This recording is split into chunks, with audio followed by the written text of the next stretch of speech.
Hi, I'm Ashley. I'm Jen. And I'm Sara. And we are Unabridged, the podcast where teachers take on books. Join us each week for bookish episodes and check out our website, unabridgedpod.com, where you can find lots of new bookish content every week. Find us on Instagram, Facebook, and Twitter at unabridgedpod and message us there or see our website to get plugged into the Unabridged community. You want opinions about books? We've got them.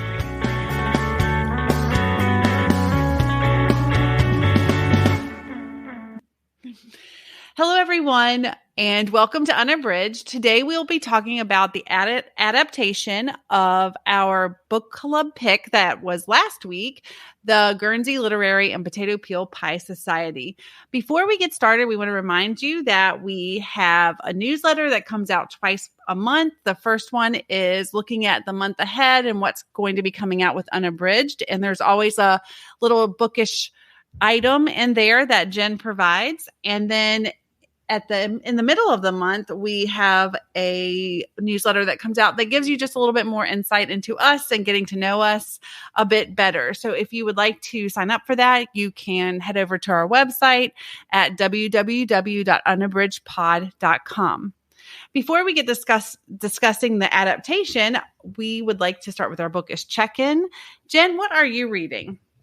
I am reading on audio T.E. Kinsey's The Burning Issue of the Day. This is in the Lady Hardcastle series, and these are all read by Elizabeth Knowlton. And it is part of a series. So, and I will say each of these kind of stands alone. So it's not like normal series where I can give a huge spoiler, but there are certain things that we learn about the main characters over the course of the series. So I actually want to talk about the first book in the series, A Quiet Life in the Country, just to give you a little background. So these are mysteries, and they focus on Lady Hardcastle, who lives in the early 1900s in England, and her lady's maid, Florence. And they call Flo. Flo is actually the narrator of these stories. And Flo and Lady Hardcastle live out in the country. They have had quite an interesting relationship. So they first met when Lady Hardcastle was a spy, and she was able to do that job because her husband was a diplomat. And so they traveled a lot, and wherever they went, Lady Hardcastle would do spy things for England. And Flo initially came to work as her lady's maid because she was really good at martial arts and defense, and became a vital part of Lady Hardcastle's spy activity. As you can tell, there's some humor here. So the voice in these books is just fantastic. I love Flo so much. She and Lady Hardcastle have this really funny relationship where they're constantly bickering and kind of picking at each other. And Lady Hardcastle's always late, and she's really messy, and she can never remember people's names. And Flo gives her a hard time. And then Lady Hardcastle will make fun of Flo back. And so they have this great, it seems more like it's a friendship of equals, even though to the public, they have to pose as if they are not equals since Flo is her lady's maid.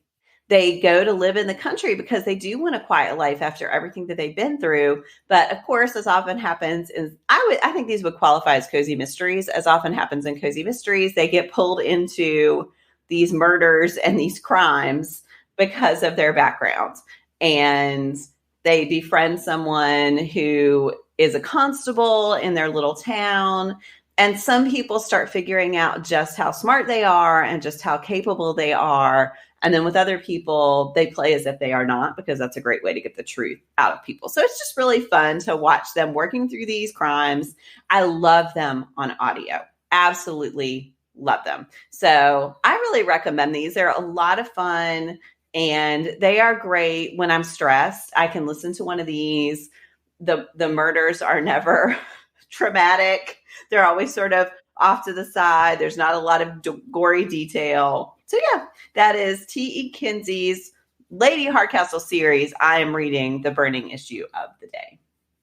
I've read the first one of those and I just adored it. And I, like you, I think the voice is amazing. I love the relationship between Flo and Lady Hardcastle. And I just chuckle throughout the whole book. And so I really love those. And they were on sale recently, and I bought several of them on audio because they're kind of like a cozy blanket, I'm excited to read more of them. Yeah, I really love them. They're on Scribd, which is where I'm listening. And so, yeah, I just kind of keep them in my back pocket for when I don't have anything pressing to read. I can just add those to my list, and it's lovely. So how about you, Sarah? What are you reading? I am reading Jane Peck's The Verifiers. So it's funny, I became aware of this book when I was doing Pub Day shout-outs one week, and I love a cozy mystery, but this one seemed cozy-ish, but more technologically, centered. So I thought it seemed really interesting. So I'm not too far in it, but this book centers on Claudia. She is it's kind of hard to explain, but she has been recruited by this secretive agency called Veracity. And it's basically like a referrals only online dating detective agency.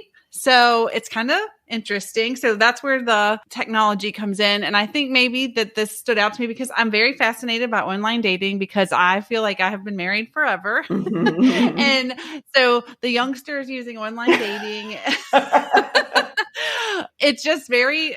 I have a dear family member who, when she comes around, I'm like, let me see what that looks like, because I'm just fascinated by it.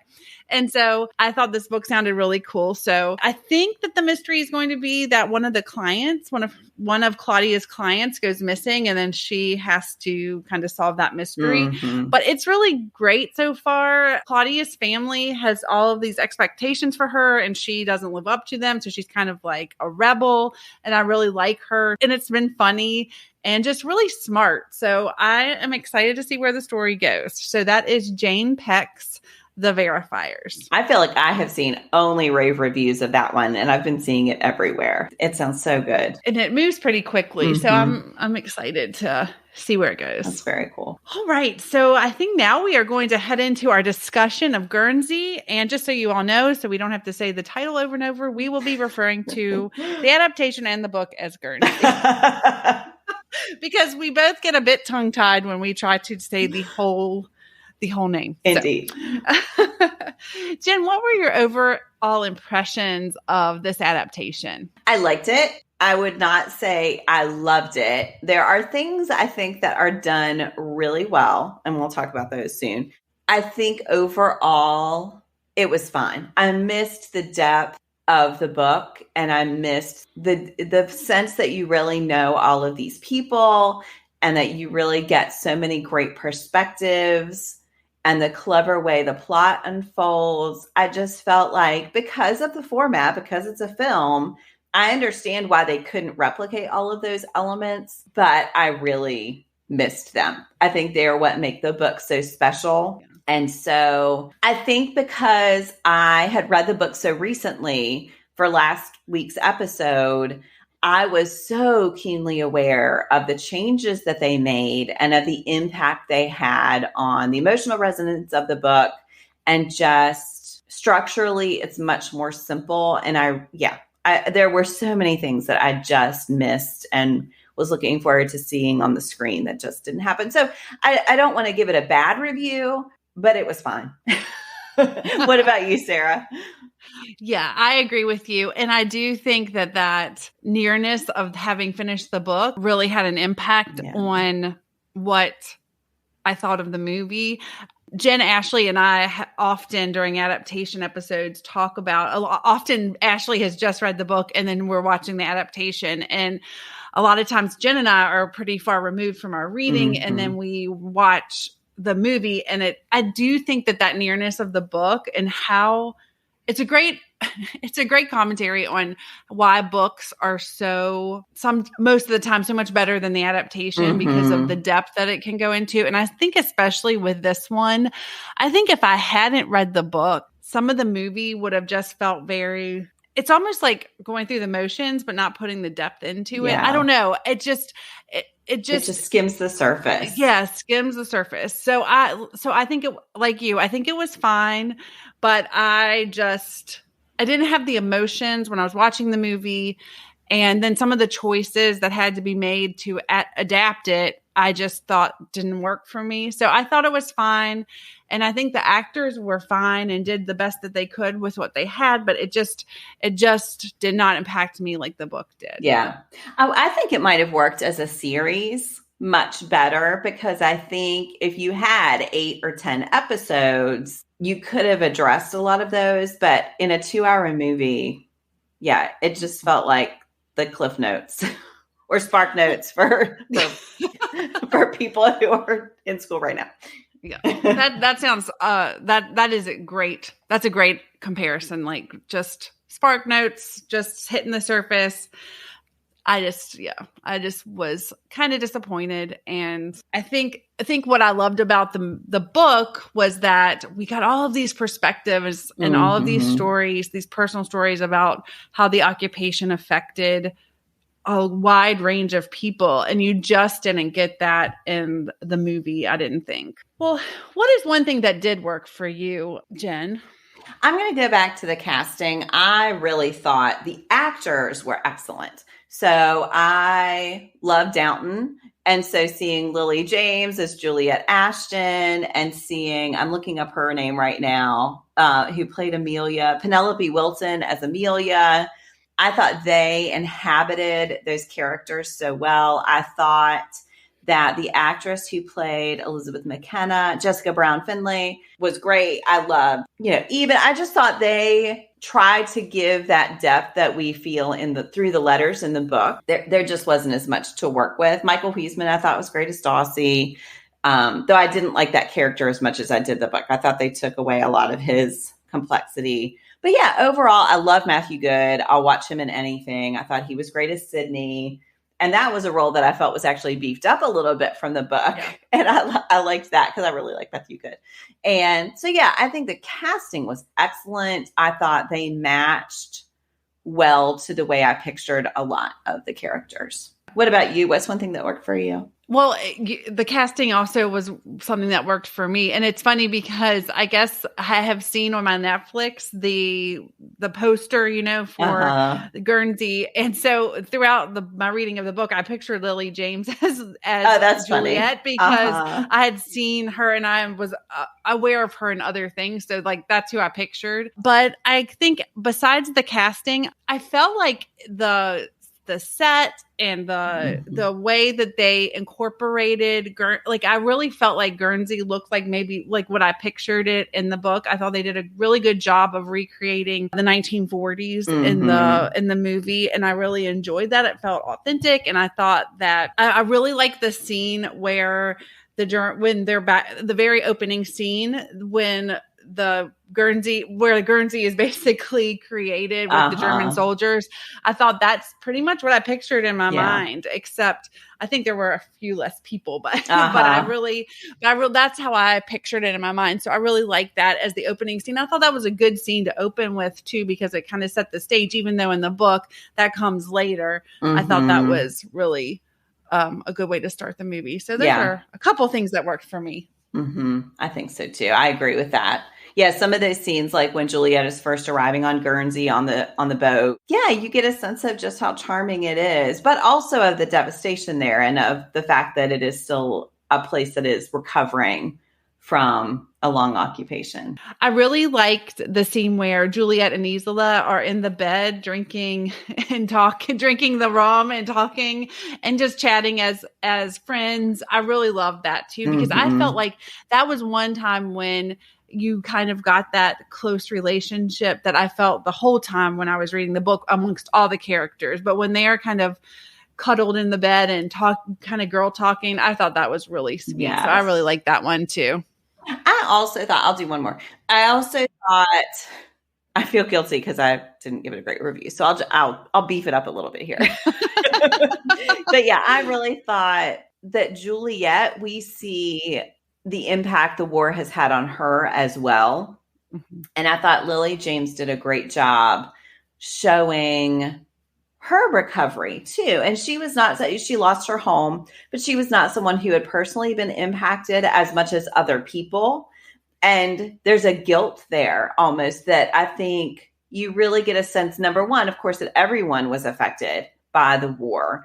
And also that she feels because she wasn't affected as directly, that she doesn't have room to complain about what she went through. And I thought that conflict showed up really well through the film.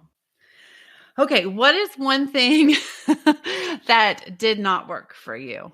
So I will say this as a way to address a number of the things that they cut. I thought the absence of Remy from the film was such a huge gutting of the plot of the book. So Remy is the French woman who they bring back to Guernsey, who knew Elizabeth, who is the one who tells them that Elizabeth has died.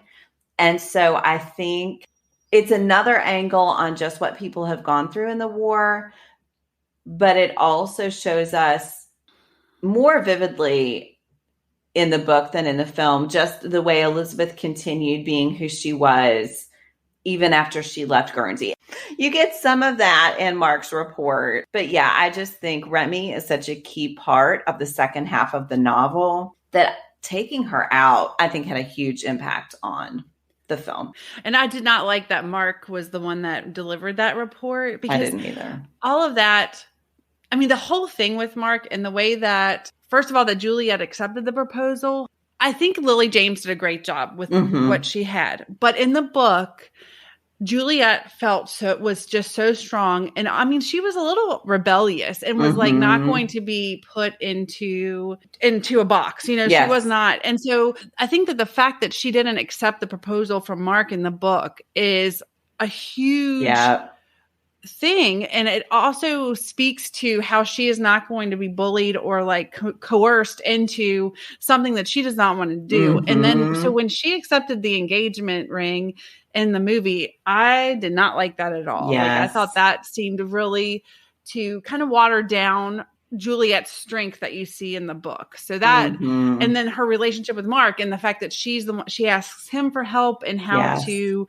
find Elizabeth, and he's the one to deliver the news, and all of that was so impersonal. And then she leaves with him. I did not like that agree. at all. Well, and then the way she breaks it off with him out in public, I thought that was, I didn't like that. I thought they did a good job of showing him. He didn't come across as a jerk the whole time. So I did think you could see why she would be attracted to him. And he's this, she's trying to leave the war behind. But I didn't like that whole relationship through the film either. I felt that he was a bit more likable in the movie than in the book. Because in the book, he just seemed, and it could be the interpretation of the narrator and the character but I just thought I just did not like him at all. I agree. Book. Yeah, I think they made him much more likable in the film. And then I thought when he turns, I didn't buy that as much either. He just seemed like he'd been this great guy. And then all of a sudden, he's a jerk. And I didn't think that was earned as much as it was in the book. Yeah. That she suddenly saw this new side of him. Right. Yeah. And I think too, like, I really like that Sydney was more present in the movie. However, with the absence of Sophie, like, I didn't feel like you got that they had grown up together and that they loved each other almost like brother and sister and all of that. So there were just some things that just didn't seem very authentic and just kind of watered down the story for me. Well, even the fact that the society is so much smaller. Yeah. And that you miss a lot of those fun, quirky side characters who bring so much depth to the society. And so we see, it meant a lot to the people in the movie who they continue having as characters, but it was bigger than that. It was a large part of their community. And so I missed that as well, that it was a comfort for so many in the book. And so, like you said, watered down. It's just, and again, I feel like I'm portraying that I don't understand that you have to make changes for a film. I know you do, but they hurt. Those changes hurt. I think the quality of the story. Yeah. And I do think, again, this kind of also goes back to the fact that we just read the book, just read it, and then having to watch the movie right after. So if we've been removed a bit from it, that might have increased our enjoyment. But I think that it would have, But it is what it is, and we are going to be honest always. So that's right, you guys. So. Is there anything else you want to talk about the movie or versus the book?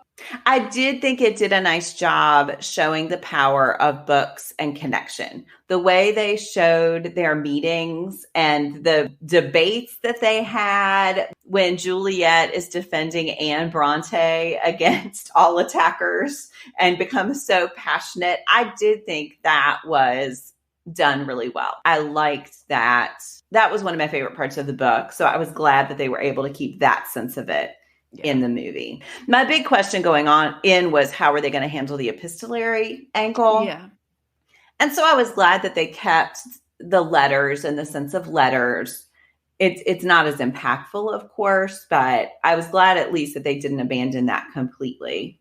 How about you? And what else is lingering that you wanted to talk about? I really can't think of anything else. I mean, I just really loved the book, and was a little underwhelmed with the movie, but I did like it wasn't like it wasn't a torture watching right, it, but I just missed those connections and those deep relationships that I found in the book. So. Yeah. I will say last week I talked about gut-wrenching sobs when Elizabeth died. And I wasn't as emotionally involved in the film. And yet still, when they found out that Elizabeth died, I had the same reaction. So it did still evoke emotion, just not as consistently as the book did. But that scene was still hard to take. And sweet little Kit, when they tell her, oh my goodness. So yeah, I did think that they did well with that. I did wish that they would have continued or kind of used in the adaptation Kit's spunkiness a bit more, because I felt like it seemed like Juliet came and then they were just best friends, or like they were so, and then I mean Juliet really had to work for Kit's trust in the book, and I wish they would have continued that, because I don't think that's something that they couldn't have done. So I would have liked to have seen that a bit more. I agree with that. Mm-hmm. Okay, well, we would love to know what you all liked or didn't like about the adaptation, and if you agree with us or not. And it's totally fine not to. If you love the adaptation, we'd love to hear about that. And you can always hit us up on social media and let us know your thoughts. We would love to hear them. We are going to end the episode with our Give Me One. And as you know, it's been a couple of years since we've had a lot of really like big blockbuster movies coming out in the summer, but it looks like we are going to have some really hyped up movies for the summer. So we wanted to just share a movie that we are excited to see this summer. And Jen's going to start us off. I am really excited about Thor, Love and Thunder. We are a Marvel family. We go see them all. We love them. And I think the Thor movies are not all consistently the same, but I loved Taika Waititi, and I think his direction of the last Thor movie was great, and the previews of this one look so fabulous. So I'm really excited to see that one. How about you, Sarah? I am really excited to see Top Gun Maverick. Oh, this is one that was supposed to come out several years ago. I mean, it's been on the shelf for a while because I think they were waiting for like a blockbuster summer type thing. But I love the first one. I remember it's one of the first movies I watched and sobbed during, because I was not expecting Goose to die. Spoiler, if you haven't seen it, and I was devastated, and I am just really excited to see what they do with Top Gun. And actually speaking, Glenn Powell, who was in the adaptation of Guernsey, he's in this one. And then Miles Teller, which I like him too. And then of course, Tom Cruise is coming back, and I am excited to just see what they do with this new Top Gun. Mm-hmm. So that's mine. Yeah, I can't wait for that too. It's going to be a good summer. It's going to be a good summer because I love the movies and they're coming back. And I know Jen does too. Well, we would love to know what your movie that you're looking forward to coming out this summer is. We'll have that posted on Monday. You can give us yours in our Give Me One post. And again, we're always available on social media to discuss with you all the things that you hear on the podcast and all of our posts. So definitely hit us up there. Thanks for listening. Do you have comments or opinions about what you heard today? We'd love to hear them. You can find us on Instagram, Facebook, and Twitter at Unabridged Pod, or on the web at unabridgedpod.com for ways to support us. To get more involved, you can sign up for our newsletter, join a buddy read, or become an ambassador. Thanks for listening to Unabridged.